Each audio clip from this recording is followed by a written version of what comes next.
बिस्मिल्लाहिर्रहमानिर्रहीम। अस्सलाम वालेकुम नाज़रीन, मैं हूँ साकिब बशीर। बात करेंगे दो तीन मामलात पे। एक तो इस्लामाबाद हाई कोर्ट में एक इंतहाई अनोखा केस है। वो अनोखा क्यों है? ये इमरान खान का केस है। उस पे बात करेंगे आज। उस हवाले से अहम समाअत थी। और दूसरा मामला है, फ़ैसला आया है जो एहतसाब अदालत के जज मोहम्मद बशीर ने इस्लामाबाद जो यहाँ पे समाअत होनी थी 190 मिलियन पाउंड केस में और बुशरा बीबी की दो जमानतों की दरख्वास्त पर, वो कल जेल में समाअत हुई। उसमें जेल में समाअतों के दौरान क्योंकि हम मौजूद नहीं होते तो उसका फ़ैसला आया है, तहरीरी ऑर्डर आया है। वो तहरीरी ऑर्डर क्या है, कल जेल में क्या होता रहा, इस पे हम जो है वो बात करेंगे। इसके अलावा हम बात करेंगे कि साइफर केस में जो प्रोसिक्यूशन है वो क्या सोच रही है। क्या प्रोसिक्यूशन दोबारा जेल समाअत की तरफ जा सकती है? इस हवाले से क्या रिपोर्ट्स हैं वो आपके सामने रखेंगे। सबसे पहले हम बात कर लेते हैं कि अनोखा केस, अनोखा वाक़या क्या है। 2022 में 21 अक्टूबर को तोशा खाना रेफरेंस इस इमरान खान के ख़िलाफ़ उसका फ़ैसला आया। इमरान खान को नाअहल करार दिया गया। इनिशली एक डिबेट शुरू हुई, लेकिन बाद में इलेक्शन कमीशन ने करार दिया कि वन टाइम नाअहली मीन के डी सीट होना, इसका फ़ैसले पर इम्प्लीमेंटेशन हो जाएगी। दूसरी इम्प्लीमेंटेशन वो उसी वक्त हो गई। दूसरी इम्प्लीमेंटेशन ये थी कि उनके ख़िलाफ़ तोशा खाना फौजदारी कार्रवाई चली और 5 अगस्त को फ़ैसला आ गया। वो कन्विक्ट हो गए, 5 साल के लिए नाअहल हो गए। 21 अक्टूबर 2022 के फ़ैसले को इमरान खान ने इस्लामाबाद हाई कोर्ट में चैलेंज किया। फिर बाद में उनके बकौल जब उनको चेयरमैनशिप से हटाने की बारी आई तो उन्होंने लाहौर हाई कोर्ट में भी ये मामला चैलेंज कर दिया। लाहौर हाई कोर्ट में ये मामला जब चैलेंज किया इमरान खान ने, तो वहाँ 5 मेंबर बेंच बन गया। तो इमरान खान की जानिब से बैरिस्टर अली ज़फ़र ने इस्लामाबाद हाई कोर्ट में एक दरख्वास्त दायर की कि 18 जनवरी को कि हम ये केस यहाँ से वापस लेना चाहते हैं। उमूमी तौर पर विड्रॉल की जितनी भी दरख्वास्तें हैं, मेरी बहुत सारे वकला से बात हुई, कोर्ट रिपोर्टिंग हम करते हैं। विड्रॉल की जो एप्लीकेशन किसी भी एप्लीकेंट की होती है, उस पर हर 2 सूरतों में फौरी तौर पर फैसला हो जाता है कि विड्रॉल की एप्लीकेशन एक्सेप्ट होनी है तो ठीक है, आपको हम दरख्वास्त आपकी वापस कर रहे हैं।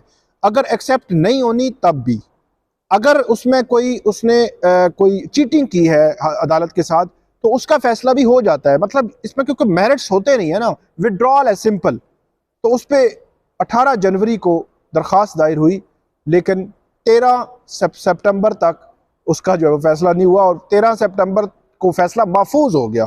मतलब फैसला ही महफूज हो गया। मेरा नहीं ख्याल कि इतना बड़ा केस था कि इसका फैसला महफूज होता। बहरहाल क्योंकि मेरिट्स नहीं थे, सिर्फ विड्रॉल था। हर 2 सूरतों में फ़र्ज़ करें कि जो इमरान खान की तरफ से कुछ चीटिंग की गई, फॉर एग्जांपल कि लाहौर हाई कोर्ट में पिटीशन फाइल की, यहाँ नहीं बताया, यहाँ भी वहाँ नहीं बताया, तो चीटिंग का भी आप उसको जो है वो उसके खिलाफ लिख सकते हैं, जो भी है ऑर्डर कर सकते हैं। हर 2 सूरतों में फैसला होना ज़रूरी होता है, क्योंकि 18 जनवरी को अगर ये एप्लीकेशन फाइल हुई थी, 18 को, 19 को, 20, 21, 22, 25 तक ये फैसला हो जाता, तो उसमें जो 21 अक्टूबर 2022 वाला फैसला था, तोशा खाना रेफरेंस, तोशा खाना फौजदारी केस, तो उस तोशा खाना मतलब 21 अक्टूबर 2022 के इलेक्शन कमीशन के फैसले पर जो अमल दरामद हो रहा था फौजदारी का केस की सूरत में, तो वो लाहौर हाई कोर्ट उनका मेन केस ही डिसाइड कर देती। हो सकता है उनके खिलाफ आता या हक में आता, वो अलग बात थी, लेकिन मेन केस डिसाइड होता ताकि वो हुकूक मुतासर ना होते। लेकिन अब क्या हुआ, उस पर फैसला भी हो गया, गिरफ्तारी भी हो गई, जेल भी हो गई, फिर जमानत भी हो गई, नाअहली भी हो गई, अभी भी नाअहली है। लेकिन इस्लामाबाद हाई कोर्ट अभी तक भी उसने फैसला नहीं किया। 13 सितंबर को यह फैसला महफूज हुआ था और आज 24 नवंबर तक फैसला महफूज है। कल फिर इमरान खान के वकला जो बैरिस्टर गोहर हैं, उनकी जानिब से एक यहाँ पे सीएम फाइल की गई और दरख्वास्त दी गई कि हमारे केस का फैसला हर 2 सूरतों में जल्द अज जल्द करें, क्योंकि हमारे हुकूक जो है वो मुतासर हो रहे हैं। तो ये बड़ा एक अपनी नोयत का एक बड़ा अनोखा केस, अनोखा मामला है, जो मैंने मुख्तलिफ वकला से पूछा कि विड्रॉल की सीएम पे हर 2 सूरतों में फैसला जल्दी होना होता है। बहरहाल इसमें उनको नुकसान ये हुआ कि हो सकता है लाहौर हाई कोर्ट से उनको रिलीफ मिल जाता 21 अक्टूबर 2022 के फैसले के खिलाफ, तो तोशा खाना फौजदारी केस रुक जाता। अगर रुकता तो फिर नाअहली रुकती, तो मतलब एक बहुत एक लंबी चौड़ी चैन है। तो ये एक मामला हो गया। दूसरा, नैब जो इंसाफ अदालत है, कल उसने 190 मिलियन पाउंड मतलब अलकादर ट्रस्ट केस, उसमें इमरान खान के जो फिजिकल रिमांड की दरख्वास्त पर समाअत की, और बुशरा बीबी की जो अलकादर ट्रस्ट केस और तोशा खाना नैब केसेस में उनकी 29 नवंबर तक उनकी जो जमानत है उसमें तोसी हुई है। और इमरान खान की जो उनका फिजिकल रिमांड की दरख्वास्त थी नैब की जानिब से, इसमें ऑर्डर में भर देता हूँ, आपको क्लैरिटी हो जाएगी। थोड़ा सा बता भी देते हैं। नैब का केस ये है कि 190 मिलियन पाउंड जो बाहर से आया वो डायरेक्ट स्टेट के पास जाना था, लेकिन इमरान खान की हुकूमत ने मिली भगत से, ये इल्ज़ाम मैं बता रहा हूँ कि मिली भगत से वो स्टेट की बजाय मलक रियाज के अकाउंट में एडजस्ट कराई सुप्रीम कोर्ट में, और उसके बदले में उन्होंने Al-Qadir trust case Al-Qadir trust की 458 कनाल आई थिंक ज़मीन है, वो ज़मीन ली, और उसमें उन्होंने कहा कि इसी में एक और जो फरा गोगी है उसको भी बैरियर टाउन की जानिब से 258 या कोई इस किस्म की इतने कनाल कोई जगह जो है वो को ट्रांसफ़र हुई। तो उन्होंने कहा जी ये लेन देन हुआ है कि इन्होंने पैसे आने एडजस्ट किए उनके, और उनसे जो है वो ये फ़ायदा जो है वो उठाया। ये सारा नैब का जो है वो केस है। तो इसमें ऑर्डर में पढ़ देता हूँ जो इमरान खान के खिलाफ प्लेज किया है, इल्ज़ाम लगाया उन्होंने केस। ऑर्डर पढ़ देता हूँ। इसमें ऑर्डर में ये लिखा हुआ है कि 5 सफ़ात का ये ऑर्डर है। जज मोहम्मद बशीर साहब ने ऑर्डर जारी किया। डिप्टी प्रोसिक्यूटर जनरल नैब सरदार मुजफ्फर अब्बासी ने मजीद 10 रोज़ा जिस्मानी रिमांड की इस्तदा की। और इसके बाद नैब ने बताया कि जो अली ज़फ़र बैरिस्टर अली ज़फ़र एडवोकेट हैं उन्होंने मुतलका रिकॉर्ड नैब को फ्राहम किया है। और नैब ने बताया कि अली ज़फ़र ने 24 मार्च 2021 के मुआहदे का रिकॉर्ड भी नैब को फ्राहम किया। नैब हुकाम ने कहा कि कौमी ख़जाने को मुंतकिल होने वाली रकम से मुतल्लिक तफ्तीश कर रहा है। तफ्तीश को मुकम्मल करके केस को हतमी नतीजे तक पहुँचाना है। और जो वकला थे उन्होंने, इमरान खान के वकला ने मज़ीद रिमांड की मुखालफत की।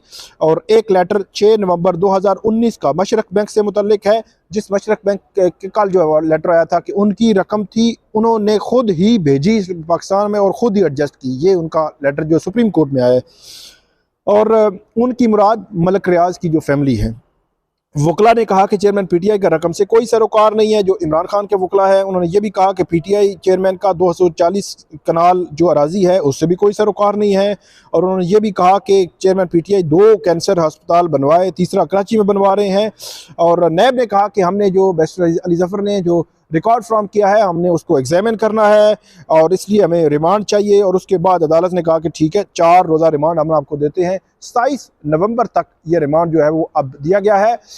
इमरान खान के अलकादर ट्रस्ट केस और 190 मिलियन पाउंड केस में ये दूसरा मामला था। तीसरा मामला कि कल इस्लामाबाद की ऑफिशियल सीक्रेट एक्ट अदालत ने 28 नवंबर को इमरान खान को अदालत के सामने पेश करने का हुक्म दिया है। क्या उससे पहले जो है वो फिर जेल समाअत का प्रोसेस हो सकता है? ये बहुत बड़ा सवाल है। और इस हवाले से हमारी बात भी हुई। अभी तक जो वहाँ पे डिस्कशन है वो इस पर आई नहीं है कि जो प्रोसिक्यूशन क्या सोच रही है, हुकूमत क्या सोच रही है कि क्या दोबारा जेल समाअत की अटैम्प्ट की जाएगी। ये ना हो कि दोबारा से 29 अगस्त से 21 नवंबर तक का जो मामला है ये ख़त्म हुआ तो ये ना हो 21 नवंबर से शुरू होने वाली कार्रवाई जो है आगे 2 माह के बाद दोबारा जो है ख़त्म हो जाए, क्योंकि दोबारा ऑर्डर जो है वो चैलेंजेबल होगा। तो अभी तक जो है वो ये डिसाइड नहीं किया प्रोसिक्यूशन ने कि समाअत जो है वो कोर्ट में करनी है या जेल के लिए हमने एफर्ट करनी है, या प्रोसेस जो इस्लामाबाद हाई कोर्ट ने बताया उसको फुलफिल करना है या नहीं करना। ये अभी सवालिया निशान बाकी है। 28 नवंबर को इमरान खान को पेश किया जाएगा या नहीं, ये भी सवालिया निशान बाकी है। अदालत ने ऑर्डर बहाल किया हुआ है कि शाह महमूद कुरैशी और इमरान खान को पेश करें। इमरान खान को फिजिकली पेश करना ज़रूरी है उसके फ़र्द जुर्म के लिए, उनकी कॉपीज सप्लाईज के लिए उनका फिजिकली जो है वो पेशी ज़रूरी होगी। तो ये थी आज की हमारी 3 अपडेट्स। उम्मीद है आपको ये पसंद आएंगी। हमें फीडबैक ज़रूर दीजिएगा। अल्लाह हाफिज़।